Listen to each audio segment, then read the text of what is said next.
8 million people. Bogota, Colombia. Lord, what am I doing here?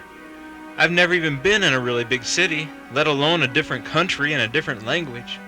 And what about the other questions? Is it safe here? What about our kids? What about the political unrest? Lord, what are we doing here? And how do you reach a city of 8 million people, or a country of 33 million? How do you start?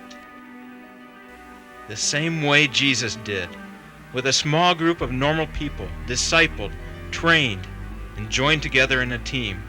Paul's final words to Timothy were, "And the things you have heard me say in the presence of many witnesses, entrust to reliable men who will also be qualified to teach others." 2 Timothy 2:2. That's the key to reaching Colombia. Not just us, but alongside and through a team of men and women who will be qualified to take this life-transforming message to their own country, to their own culture, and in their own language. It's all about teamwork.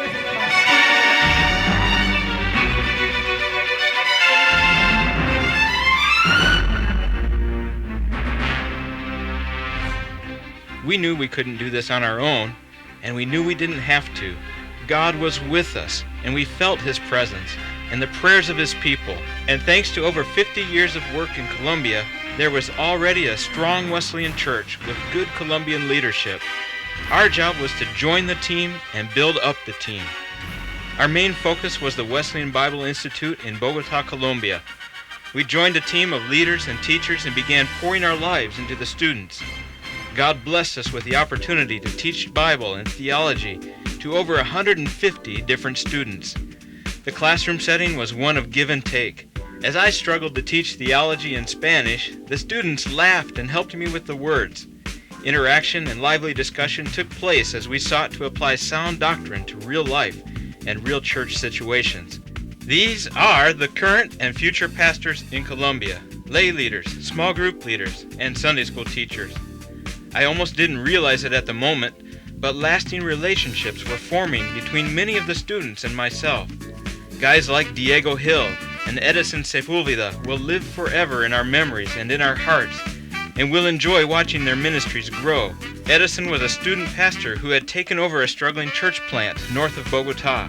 Since then, they have quadrupled in size and are outgrowing their newly rented facilities. Diego, a gifted leader and communicator, was recently appointed to pastor another growing church in Bogota. Even as a student, his tremendous potential was recognized and put to work. It was also gratifying to be on the leadership team of the Bible Institute and build relationships with them. First, there was Carlos Jaramillo, who led the Institute and was a district superintendent for a year. We worked closely together in both areas. Carlos is now Institute Director in Medellin and is seeking to further his education at the master's level.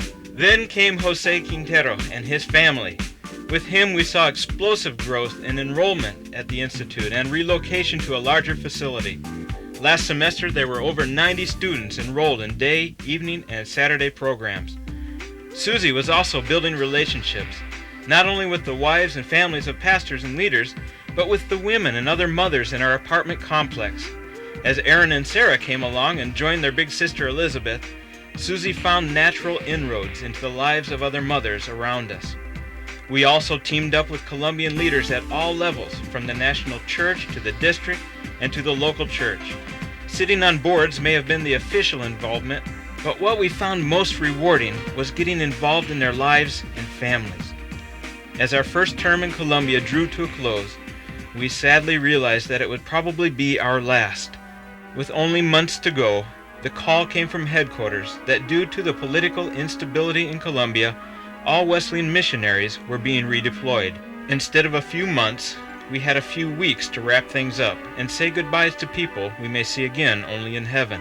Our hearts were grieved by the parting, but we felt joy for the strong Colombian Wesleyan Church that would continue in ministry. Susie and I will be redeployed to Mexico, where we will join their leadership team in many of the same areas, especially in theological education. The new Mexican National Superintendent, Reverend Martin Torres, has already caught the vision of transformed lives and powerful churches. and has a written strategy for seeing the church there double in size by the year 2005. In a country where there are 141 Wesleyan churches, but only 90 pastors, our role in developing new leaders and pastors is clear. It's hard to think about leaving one team and joining another until I stop and realize that we are all really on the same team. Join us! You can be on the team literally by coming to Mexico on short-term mission trips. You can be on our prayer partner team by committing to pray for us and for the work of Mexico. And you can be a significant part in the support team through Faith Promises. Together with God, we can reach literally millions by building teams of leaders who in turn will reach others. It's all about teamwork.